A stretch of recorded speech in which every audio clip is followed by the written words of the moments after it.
Mahigpit na pinagbabawal ang pagpasok sa permanent danger zone ng Bulkang Mayon sa Albay. Pero may mga residente pa rin pumupuslit. Live mula sa Ginubatan, Albay, nasa frontline ng balitang yan, Simon Gualvez Mon.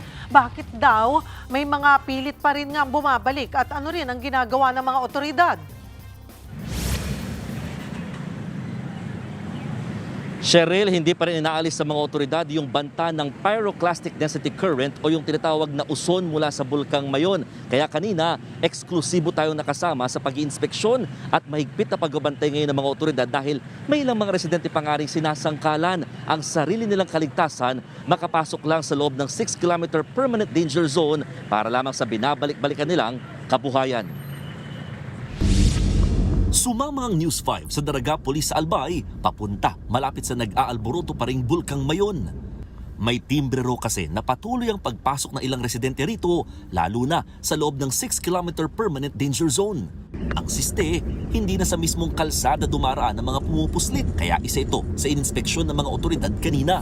Dito namin naabutan ang mag-asawang may pinupulot sa ilalim ng mga puno. Agad silang sinita ng mga pulis at hiningan ng ID. Depensa nila, ngayon lang daw sila pumanik sa lugar. Kulang sa financial. Anong ginawa niya dito? Nagkuha ng walis tingting para ipagbenta. Alam din daw nila ang panganib sa lugar. Sanayan lang talaga.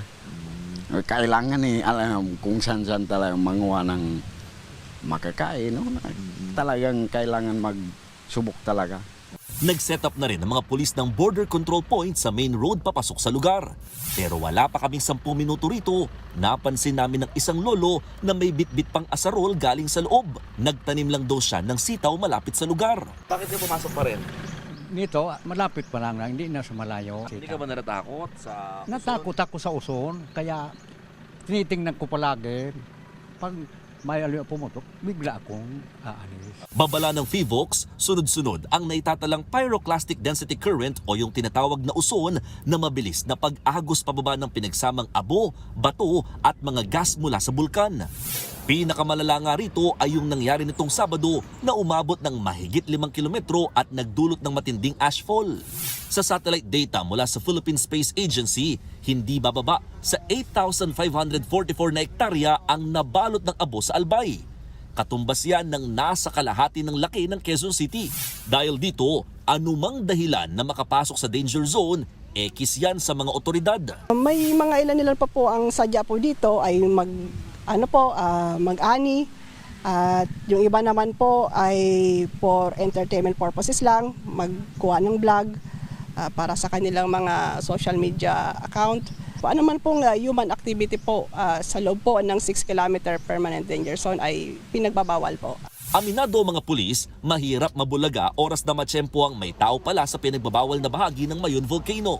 Ang habol po natin dito ay zero casualty. Kaya po talagang naghigpit po tayo dito po. Bukod sa mga checkpoint, nag-deploy na rin ng ilang pulis na magruronda sa boundary ng 6 at 7-kilometer danger zones ng bulkan. Babala nila sa mga mahuhuli, may multa itong 5,000 piso at pagkakakulong na hindi aabot ng 1 taon. Mahigit 1 kilometro na lamang ang layo o distansya ng inabot itong uson mula rito sa 7-kilometer extended danger zone. Kaya ganoon na lamang ang kaba ng mga residente, lalo't malapit lang din ang kanilang mga kabahayan dito sa mga gully o daanan naman ng lahar. Nauna nang inilikas ng mga otoridad ang mga naninirahan pa sa loob ng 6-kilometer permanent danger zone mula na magsimulang mag-alboroto ang Mayon nitong Enero.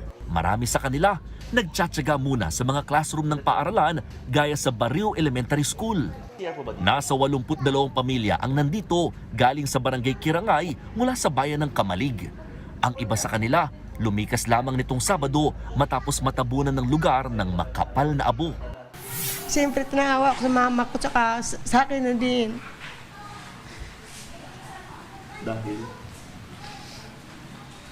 Parang wala na sa amin nagmamalasakit doon. Sobrang takot. Kasi sa akin, okay pa. Kung masuffocate yung matanda, may ano pa naman, may konting nanamatayan sa puso. Bukod sa pagkain at tubig, may iba pa silang panawagan ngayong hindi makapaghanap buhay dahil sa sitwasyon.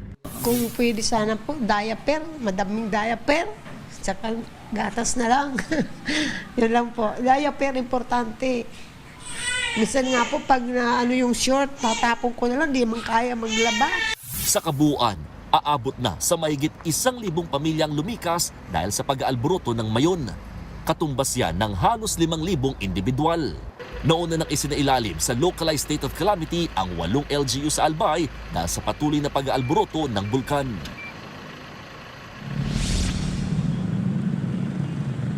Cheryl, kahit gabi na, patuloy ang ginagawang flushing at clearing operations ng mga otoridad, particularly ng Bureau of Fire Protection dito sa mismong sentro ng bayan ng Ginubatan.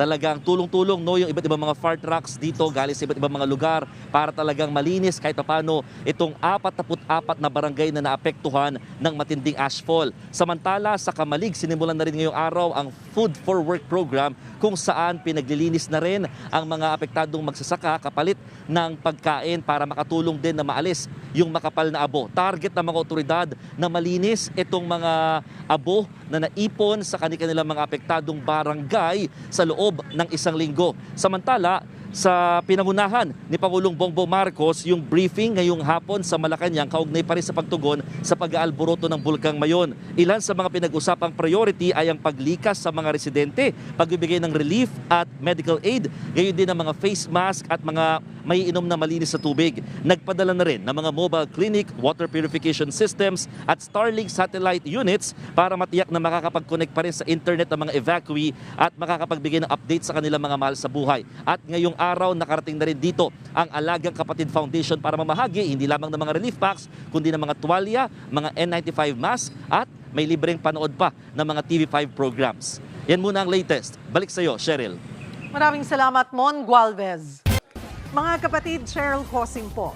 Maging maalam at may pakialam sa mga napapanahong issue at headlines. Mag-follow at mag-subscribe na sa social media pages ng News 5.